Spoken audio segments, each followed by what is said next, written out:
Ada sesuatu yang tidak masuk akal di negara ini, tetapi sudah terlalu lama dianggap biasa. Negara memiliki polisi, memiliki tentara, dan memiliki anggaran triliunan rupiah untuk keamanan. Namun pada saat yang sama, kita justru menyaksikan tumbuh suburnya berbagai kelompok berseragam yang bertindak seolah-olah mereka adalah aparat penegak hukum. Jika negara sudah ada, lalu untuk apa semua itu dibiarkan? Namun justru di titik inilah muncul pertanyaan yang sangat serius, bahkan terasa membingungkan dan mengherankan bagi banyak pihak. Apa sebenarnya fungsi ormas dan pasukan-pasukan pendemo itu di negara ini? Untuk apa mereka ada? Untuk siapa mereka bekerja? Dan mengapa keberadaan mereka seolah-olah bukan hanya dibiarkan, tetapi seperti dipelihara dan dinormalisasi? Pertanyaan ini menjadi semakin mengganggu ketika realitas di lapangan diperhatikan secara jujur. Banyak kelompok masyarakat atau organisasi kemasyarakatan yang tidak lagi berperilaku sebagai wadah aspirasi warga, melainkan justru bermain polisi-polisian, bermain tentara-tentaraan, lengkap dengan atribut, seragam, barisan, komando, dan gaya intimidasi. Mereka bertindak seolah-olah memiliki kewenangan hukum, seolah-olah berhak menertibkan, menekan, bahkan menghukum masyarakat dan pelaku usaha. Padahal, secara konstitusi, mereka bukan siapa-siapa dalam struktur negara. Ironisnya, semua ini terjadi di negara yang secara jumlah aparat keamanan sebenarnya tidak kecil. Jika berbicara angka, jumlah polisi di Indonesia sudah mencapai sekitar 500.000 personel, sementara jumlah tentara sekitar 465.000 personel.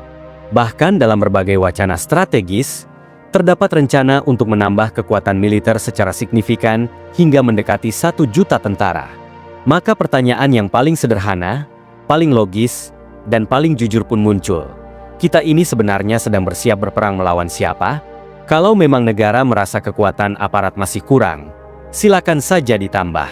Itu adalah hak negara dan kewenangan pemerintah. Namun yang menjadi masalah bukan sekadar soal jumlah. Pertanyaan yang lebih mendasar adalah, untuk menjaga apa dan siapa semua kekuatan itu? Jika pada saat yang sama, pasukan-pasukan lain di luar negara dibiarkan tumbuh liar, tidak terkendali, dan seringkali justru lebih ditakuti daripada aparat resmi. Hari ini kita menyaksikan ormas-ormas berseragam, berbaris, berkomando, membawa simbol-simbol kekuatan, bahkan kadang mengklaim diri sebagai penjaga keamanan atau pembela kepentingan tertentu. Jika dihitung secara kasar, jumlah personel ormas semacam ini bisa mencapai jutaan orang, tersebar di seluruh pelosok Indonesia. Mereka tidak memiliki rantai komando yang jelas, tidak tunduk pada satu sistem hukum yang tegas, dan seringkali dibiarkan begitu saja. Akibatnya, negara ini seolah memiliki terlalu banyak aparat keamanan. Namun anehnya justru rasa aman tidak benar-benar hadir di tengah masyarakat. Logikanya sebenarnya sangat sederhana, bahkan nyaris tidak perlu teori rumit. Rakyat membayar pajak. Pajak itu digunakan untuk membiayai negara, menggaji pejabat, menggaji polisi, dan menggaji tentara. Polisi dan tentara adalah pegawai rakyat, yang mandatnya jelas, melindungi rakyat dari gangguan, ancaman, kekerasan, dan premanisme. Maka pertanyaannya, di mana logika negara membiarkan para pengganggu berkeliaran, memeras pedagang, mengintimidasi warga, menekan dunia usaha, dan menciptakan ketakutan? Jika alasannya karena jumlah polisi dan tentara dianggap masih kurang, atau kualitas aparat belum memadai, solusinya juga jelas. Benahi institusi resmi itu. Gunakan uang rakyat dari pajak dan pendapatan negara, bukan pajak, untuk memperkuat kapasitas, integritas, dan profesionalisme aparat. Tetapi jangan malah membiarkan kekacauan berlangsung bertahun-tahun, lalu menganggapnya sebagai sesuatu yang wajar, normal, dan tak terhindarkan. Dalam konteks inilah, terdapat kesempatan kunjungan ke kota sebelasan, tepatnya ke sebuah universitas bernama Yaotong University. Di sana berlangsung diskusi panjang dengan para akademisi dan peneliti yang fokus pada isu industri, investasi, dan keamanan kawasan. Salah satu topik utama yang dibahas adalah Indonesia, negara yang menurut mereka memiliki potensi ekonomi luar biasa, tetapi juga menyimpan persoalan struktural yang serius. Dari diskusi tersebut, muncul gambaran yang cukup mengejutkan sekaligus memprihatinkan. Para akademisi menjelaskan bahwa banyak perusahaan Tiongkok mengalami kesulitan serius ketika berinvestasi di Indonesia. Bukan semata soal bisnis atau pasar, melainkan soal perizinan yang berbelit dan gangguan keamanan, terutama dari praktik premanisme yang dibungkus dalam bentuk ormas. Yang lebih mengkhawatirkan, gangguan-gangguan ini seringkali tidak mampu ditangani secara efektif. Pemerintah pusat kesulitan, pemerintah daerah tak berdaya. Bahkan kepolisian pun kerap tidak bisa atau tidak mau bertindak tegas. Dalam kondisi seperti itu, perusahaan-perusahaan asing akhirnya mengambil jalan mereka sendiri. Demi melindungi investasi bernilai triliunan rupiah, perusahaan-perusahaan Tiongkok terpaksa menggunakan agen intelijen.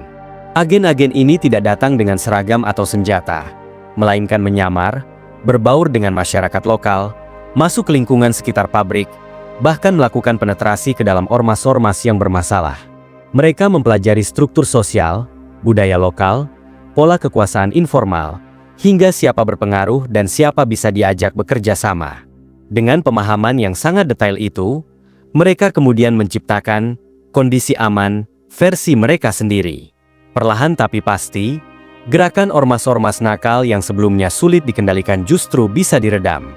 Masyarakat sekitar diberi apa yang mereka butuhkan, dalam tanda petik, entah itu pekerjaan, bantuan sosial, atau akses ekonomi tertentu. Akibatnya, masyarakat menjadi tidak lagi macam-macam. Hasil akhirnya, perusahaan bisa beroperasi relatif aman, produksi berjalan, dan keuntungan mengalir.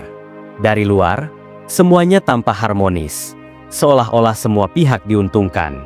Namun jika ditelaah lebih dalam, keuntungan terbesar tetap jatuh ke pihak asing, sementara negara justru kehilangan wibawa karena keamanan wilayahnya dijaga oleh mekanisme non-negara. Disinilah pertanyaan besar itu muncul kembali, dengan lebih tajam. Mengapa mereka bisa, sementara aparat keamanan kita tidak? Apakah ini murni soal ketidakmampuan? Atau justru karena ada pihak-pihak dalam sistem keamanan dan politik kita sendiri yang dengan sengaja membiarkan kekacauan, bahkan memanfaatkan ormas sebagai tangan pinjaman untuk kepentingan tertentu? Inti dari diskusi dengan para akademisi tersebut sebenarnya sangat jelas. Indonesia sejatinya mampu mengendalikan ormas begundal, preman, dan para ahli demo bayaran. Semua itu bisa dilakukan jika pejabatnya taat hukum, aparat penegak hukumnya disiplin, dan tidak bermain mata dengan kepentingan gelap. Ketika aparat bersih dan tegas, masyarakat akan ikut mendukung. Ketika keamanan terjamin, pabrik-pabrik akan tumbuh. Lapangan kerja akan tercipta. Skala ekonomi bisa meningkat puluhan bahkan ratusan kali lipat dari kondisi saat ini. Para investor tidak menanamkan modal di Indonesia bukan karena Indonesia kalah bersaing. Justru sebaliknya, pasar Indonesia sangat besar, SDM melimpah, dan sumber daya alam melimpah serta dekat dengan industri. Potensi kita luar biasa. Yang merusaknya adalah sistem yang membiarkan premanisme hidup dan dijadikan alat. Menurut para akademisi tersebut, jika dibandingkan dengan mafia di Hong Kong tahun 1990-an, Vietnam tahun 2000-an, Kamboja saat ini, Malaysia tahun 1990-an, atau Singapura tahun 1960-an, mafia Indonesia itu sebenarnya kecil dan tidak terorganisir. Rantai komandonya pendek, strukturnya dangkal, dan kekuatannya terbatas. Contohnya sederhana, preman pasar satu orang membawa 10 atau 20 orang, lalu di atasnya ada satu tingkat lagi, dan selesai. Tidak rumit. Yang rumit bukan preman jalanannya. Yang rumit adalah sistem keamanan yang korup dan politisi yang memanfaatkan premanisme sebagai alat politik, alat tekanan, dan alat mencari uang. Itulah mafia yang sesungguhnya. Bukan mereka yang berteriak-teriak di jalan. Sejarah sudah memberi pelajaran. Malaysia butuh sekitar 10 tahun untuk membersihkan mafia, hingga nyaris nol di akhir 1990-an. Singapura membabat habis mafia di akhir 1960-an di bawah Lee Kuan Yew. Tiongkok menghancurkan mafia Hong Kong dan jaringan mafia nasionalnya di awal 2000-an. Vietnam membersihkan premanisme sekitar 2010. India baru memulai sekitar 2020. Dan kini pertumbuhan ekonominya mencapai 8,82%, karena premanisme sudah jauh berkurang. Bayangkan jika Indonesia benar-benar serius mengerjakannya sekarang. 10 tahun lagi, kita mungkin akan melihat Indonesia yang sama sekali berbeda. Sayangnya, sampai hari ini, itu belum sungguh-sungguh dikerjakan. Maka kita tidak tahu kapan kita akan benar-benar bebas dari mafia, premanisme, ormas liar, korupsi, dan politisi jahat. Kita hanya bisa membayangkan, seandainya semua itu dibereskan, sejauh apa Indonesia bisa melaju. Sahabat, silakan tuliskan pendapat kalian di kolom komentar. Ditunggu komentarnya.